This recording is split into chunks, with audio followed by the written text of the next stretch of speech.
দুনিয়াটা অনেক অদ্ভুত। আজকে আপনাদের সাথে এমন একটা জিনিসের সাথে পরিচয় করে দিব। থাইল্যান্ডের ব্যাংককে অথবা আপনার ফুকেট, ক্রাবি, পাতায়া, ফিফিতে অবশ্য নাই, কারণ ফিফি হচ্ছে আপনার মুসলিম অধ্যুষিত একটা এলাকা। ওইখানে আপনি চিকেন পাবেন, বিফ পাবেন।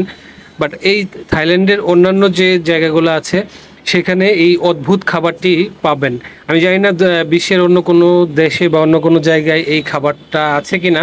ইনশাল্লাহ যখন ঘুরতে যাব সামনে আরও, তখন হয়তো এটা আবিষ্কার করতে পারবো। থাইল্যান্ডে এই গ্রিলটা আপনারা দেখতে পারবেন, বিশেষ করে ব্যাংককে গেলে, পাতায় গেলে।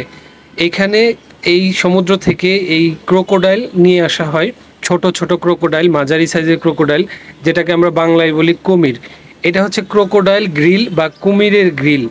একটা অটোমেটেড মেশিনে এই ক্রোকোডাইলের চামড়া ছাড়িয়ে তারপরে এই মেশিনে বেঁধে দেওয়া হয়, তার হাত পা ছড়িয়ে কয়লা দিয়ে।